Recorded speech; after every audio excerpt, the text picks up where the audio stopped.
Hello, I'm Mona, and welcome to my garden, which I've been working on for 20 years. It started as a pure Mediterranean garden, but now it's opened up to include my national collection of Carokia and loads of New Zealand and Australian and South African and Southern Hemisphere Mexican plants.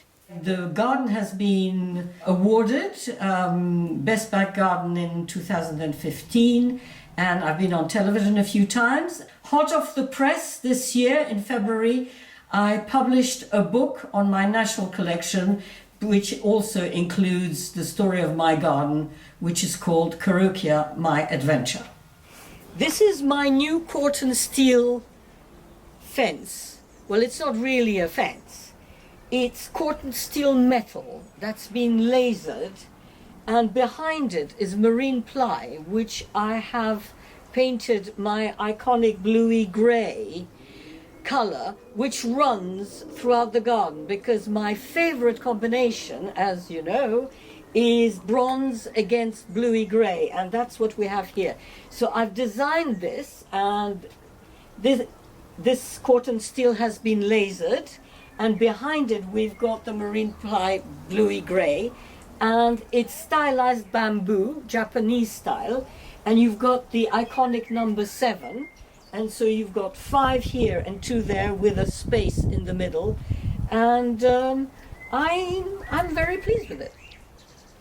And carrying on with our bluey grey theme, here is the gorgeous, delicate, exquisite plant from New Zealand called Ozotamnus. So this crazy, exotic, wonderful plant is called Tetrapanax rex. And as the season progresses, the leaves become larger and larger. So by the end of the season, they'll be out to here. This fabulous conifer is called Rimu in New Zealand. It's a Maori name, and it's one of their most precious and iconic trees. This is a sculpture by Ed Elliott. The original fantastic masterpiece is, of course, in Sue Whittington's garden. He sculpted a tree which had been decapitated and turned it into wonderful sculpture, and this is a wonderful example as well, but hers is really top notch. And next to it you can notice the granite. It's 40 meters of raised bed supported by granite. That's 6 tons of granite. In order to bring the soil, somebody had to carry 25 tons of soil in order to raise it by a foot, just to give these plants the conditions they enjoy.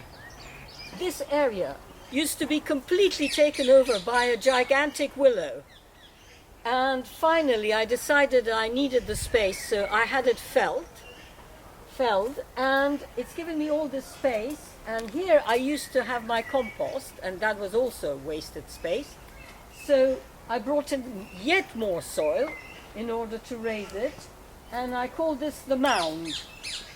And so it's got a huge variety of exotic and interesting plants, and the most exotic of them all is this crazy thing called Abrasionaria, and it's flowering at the moment, as you can see. And this area I call the plateau. This is where that ginormous willow used to live, and now I wanted something really delicate and airy and subtle. So I've got all these unusual grasses from New Zealand and perennials called Libertia, Uncinia, and also this one called Chionocloa or Chionocloa. And in the middle of it, in the distance, coming out of the froth, is a very delicate Carokia called Carokia Envy. So this is the circular bed, mostly Antibottian plants, but right in the middle we've got an Euphorbia mellifera, which I've decapitated recently in order to allow the other plants to be seen. This is my new Carokia hedge. This is Carokia coco, which turns completely bronze in the winter, and then it contrasts with the bluey grey of Carokia Ginty's ghost. And actually, I finally had to put my money where my mouth was, because beforehand I had 55 box hedge plants, and they all got the dreaded caterpillar. So I had to dig all 55 plants up, and now I'm proving to everybody that Carokia is a perfect alternative to box.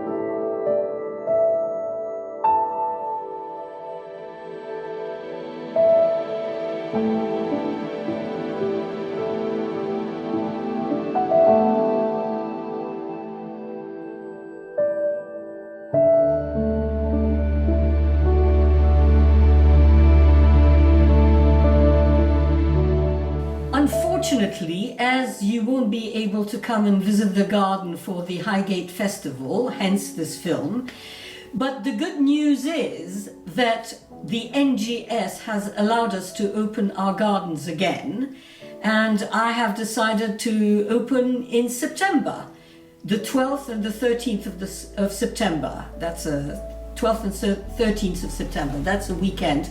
So you're all welcome to visit then.